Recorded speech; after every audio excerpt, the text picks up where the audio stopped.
The afternoon sun had already begun its slow melt into the Gulf of Mexico when Joan Wright stood at the window of the Hargrove estate on Pelican Bay Drive, Sarasota, Florida, watching the light die on the water. She wore a loose sage-green linen dress that fell just past her knees, her dark hair pinned low at her neck, her left hand resting on the soft curve of her 7-month belly. Everything about her posture said exhaustion. Everything about her eyes said something older than exhaustion. It said grief, the kind that moves in quietly after a funeral and simply never leaves. Joan's father, Dr. Raymond Cole, had passed 3 months earlier in a Tampa hospital bed, a man who had spent 40 years building a modest but dignified property portfolio across Sarasota County. He had trusted Joan with everything. He had spoken of her children, of a future she had not yet fully lived. And when the ground opened beneath her life, it was her husband, Marcus Hargrove, tall, silver-templed, impeccably dressed, always in pressed khakis, and a white Oxford shirt, who had stepped forward with open arms. "Come home with me," he had said. "The week of the burial. You and the baby. Come rest." Joan had believed him. She always believed Marcus. The Hargrove house was the kind of home that announced wealth before you opened the door. 12-foot ceilings, marble floors that rang beneath heels, a kitchen that had been featured in a Sarasota lifestyle magazine 2 summers prior. Marcus's mother, Gloria Hargrove, a small, bird-boned woman in her late 60s who favored silk blouses and coral lipstick, moved through those rooms like a landlord taking inventory.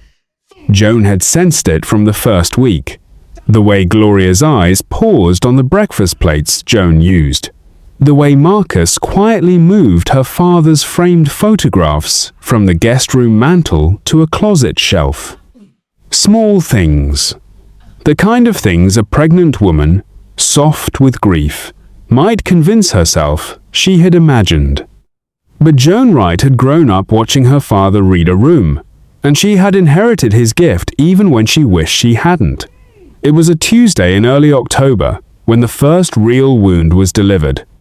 Joan had been seated at the kitchen island in the morning light, eating a bowl of leftover shrimp and grits that Celia, the housekeeper, had left covered on the stove. Marcus came in from his morning run, still in his navy compression shirt, phone already in hand, and stopped when he saw her eating. He smiled, but it was the particular smile of a man who had already decided something, the kind of smile that gives a compliment the shape of a reminder. "You eat for free here, Joan," he said, his voice warm and easy. "I hope you know that." The words landed softly, so softly that she almost smiled back. But she set her spoon down, met his eyes, and held the silence for just 1 beat too long. "I know," she said quietly. "Thank you, Marcus." She waited until he left the room.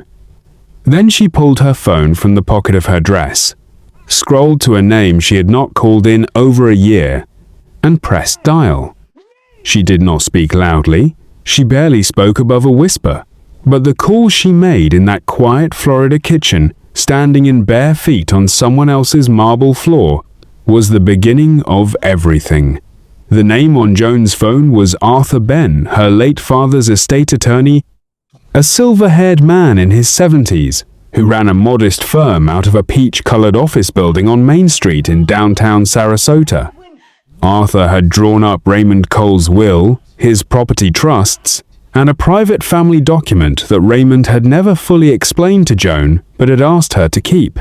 "When the time comes," her father had said, pressing a sealed envelope into her hands the December before he died, "call Arthur first." Before anyone else. Joan had kept that envelope in the interior zip pocket of her overnight bag, tucked at the bottom of the Hargrove guest room closet, untouched until now. The night before she called Arthur, while Marcus had been on a conference call in his study, Joan had gone looking for a copy of her father's death certificate and found it in the wrong drawer. Beneath it lay something else entirely, a set of partially completed legal documents bearing her father's name and the addresses of 3 Sarasota properties. The signature lines were blank. But written in pencil in the margin in handwriting she recognized immediately as Marcus's neat, deliberate script were 2 words: before delivery. She had not slept that night. She had lain in the guest room with one hand on her belly, listening to the house breathe around her, thinking of every conversation Marcus had steered toward the estate. Every gentle question about the probate timeline, every moment she had read as love and now understood as something else entirely.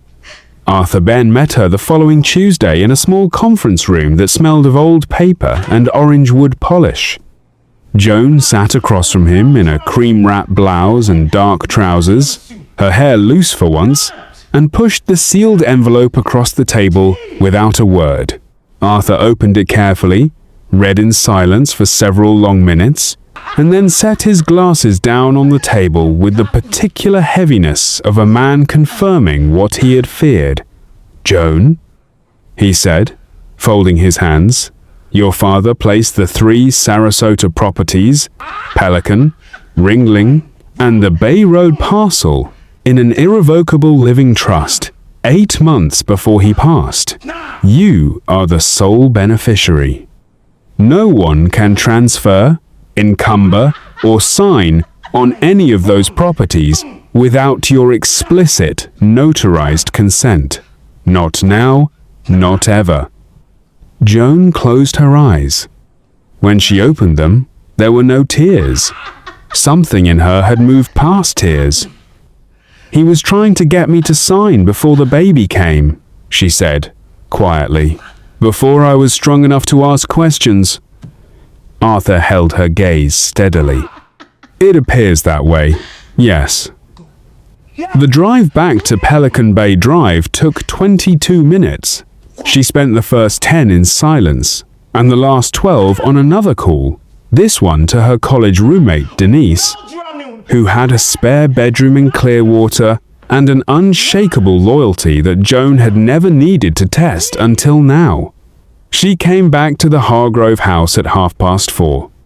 Marcus was in the living room nursing a glass of iced tea, Gloria across from him with her coral lips pressed thin, both of them looking up when Joan walked in.